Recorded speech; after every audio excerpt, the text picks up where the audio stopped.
Welcome to my farm. Today I'm here with this beautiful rabbit. She's a pretty little hybrid Angora rabbit with some absolutely gorgeous fiber, and she is in need of a grooming. So I thought I would just do a quick run through of how I groom out my Angoras. Some things might be the same as some people, and some things might be a little bit different than what other people do. I think everybody, as you work with Angoras, you kind of develop your own, what works for you. There's really no right or wrong way to groom them, so long as you get the job done and you don't hurt or upset the rabbit. There are some breeds that are easier than others to groom. Of course, the English Angora is notorious for being harder to groom, needing more grooming, and I find this to be true. But the hardest rabbit to groom is going to be the one that doesn't act like this. See, this rabbit is so calm. And that is just a combination of breeding for temperament traits, calm temperament traits, and also lots of handling when they're young. I know as someone who has raised poodle puppies before, that grooming is a big part of their life, and grooming is a big part of an Angora's life. And the worst mistake people can make is not handling the babies a lot when they're young. And by handling, I don't mean just holding and cuddling. I mean turning them on their backs, taking their paws and holding their little paws, so that way when you go to trim their nails, they don't freak out. Touching up and under their chins. Some rabbits get very upset if you touch under their chin, but if they are little, when you start this, it's not going to be a big deal. They get mats up under their chin sometimes, and you got to clip that out. So if they won't let you get under their chin, that's a problem. behind their ears, and a lot of them like to be scratched between their ears and around their ears. If you get them used to it when they're little. So what you get them used to when they're little is going to make all the difference when they're grown. My rabbits get used to lots and lots of handling in different positions, different holes that I need to put them in, so grooming isn't upsetting to them when they start needing it. And I get them used to a blower. So the first thing I'm going to do here is I'm going to blow her out. Not everybody likes to blow out a rabbit. I do. I think it's much better to blow them out than it is to always brush them out. And then I just kind of check for any kind of mats that I might need to get my wide tooth comb and comb out or clip out if necessary. I typically don't have to groom my rabbits really at all until the last month. I tend to clip them every 90 days. I don't want their wool to be really crazy long. Not only is it pretty uncomfortable for the rabbit to have wool that long, it's also unnecessary. I spin 3-inch wool very, very well, and it blends with a lot of things really well. If it starts to get too long, it can be a problem if I want to blend it. So I tend to clip every 90 days when the wool is about 3 inches long. And that's what works for me. Now, for your pet blower, you want to make sure that you have a pet blower that has temperature control. You want to set it to the coolest setting. You do not want to blast your rabbit with hot air like you would, a dog that you're trying to dry its hair. I also groom poodles, and I have a very versatile blower, so I can set it on hot or I can set it on cold. Another little tip is your attachments. A lot of people who blow out the rabbits, they don't use a nozzle at all, and you don't have to. But I find that when I'm blowing out in under the rabbit, around the skirting and around the back where it really gets tangled up, if I use the flat attachment, that works so good. There's just something, it just gets up and under there a little bit better. And also when I want to blow out under their chin, if I use this, it's not going to blast their face. That controlled wind is going to come out, and it's going to be a little nicer for the rabbit. So I like my attachments. Some groomers never use an attachment, but I do. Another attachment that came with mine is this nozzle that has a little bitty round end. This is what I like to use for baby rabbits. By the time they are getting up to getting that wool, they're used to being blown out, and it's not a big deal. They're used to being turned over on their backs. And by the time they're 8 weeks old, they're used to me holding their paws so I can actually trim their nails, which is very nice. So first I'm just blowing out with the round, no extra attachment on the pet blower. And you can see some stuff was going everywhere when I first started blowing, and now all the fibers are getting loose and getting all nice and blown out. And then I switched to that flat attachment, and I'm getting up under her booty and around her side skirting area.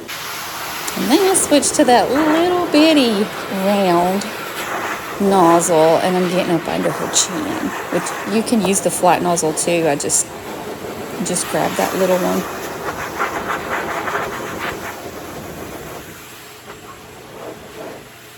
Now she's all blown out. All the kind of cotted up, tangled bits of her wool, they're all straight now. So I did a quick check over her to see if she had any mats that I needed to clip out, and she really didn't. She's been getting blown out once a week. She doesn't have high maintenance wool at all. So I'm just going to go ahead and clip her. I like to start at the top. I make a part, make a little cut, and then I start clipping down, making sure that I keep the head of my clipper up against her body so I don't get second cuts. But I'll show you in a minute what happens when I do get second cuts. That right there. I just grab the wool at the base, pull it off, and blow it, and that gets rid of the second cuts really well. So I don't have that in my fiber to pick and sort through later.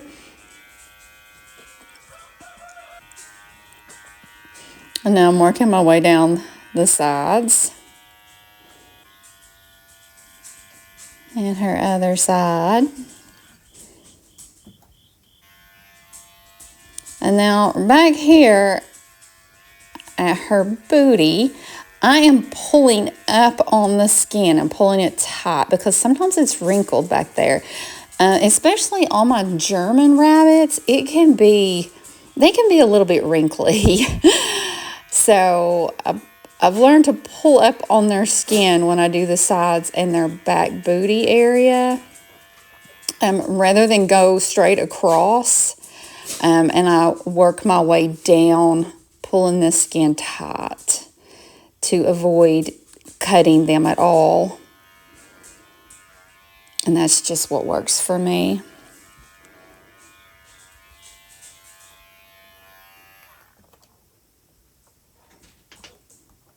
And I do sometimes take breaks if the rabbit gets restless or wants to move around a little bit.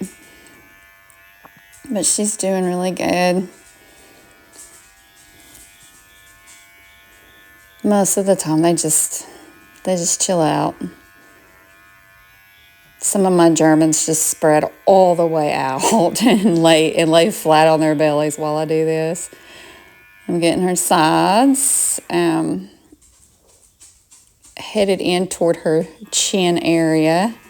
And now back here, I'm getting her tail. Some people like to leave a fluffy tail. I do not. I clip the tail because that's just something that if I leave it, it's just going to get extra long and messy.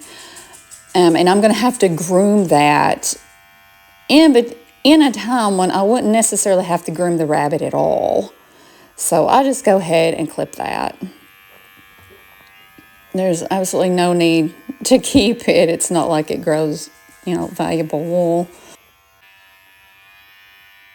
I'm holding her ears forward and getting behind her ears. Sometimes they get mats behind their ears. She didn't have any mats behind her ears since she's been getting groomed once a week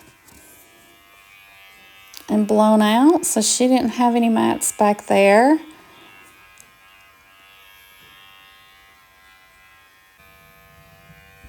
And now I'm holding her up to get some of that belly hair. You want to be very aware of where their teats are at this point. You don't want to cause any damage to the teats with your clippers. So I like to figure out where they are and make sure I do not clip over them. And I'm getting under her chin. I'm holding up her paws and getting more under the upper belly area.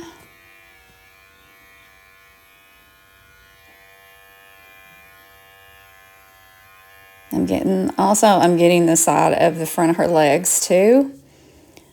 And I also got the sides of her back legs. I don't leave any of that either.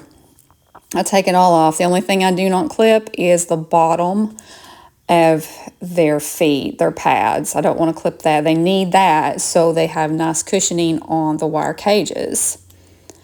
And now I'm just clipping her nails. And I'm using little kitten clippers. Just holding up her little paw. And you can see she's used to it.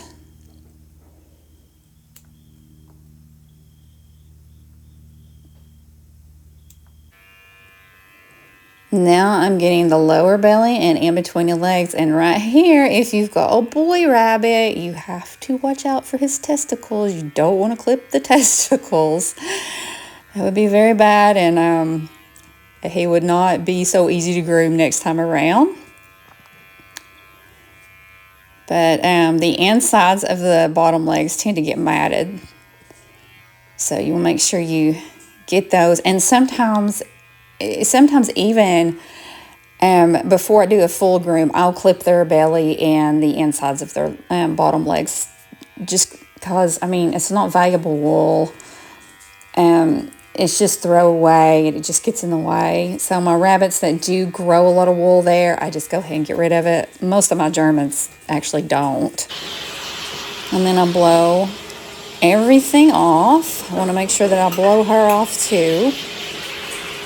And get rid of all the loose hair because it gets everywhere.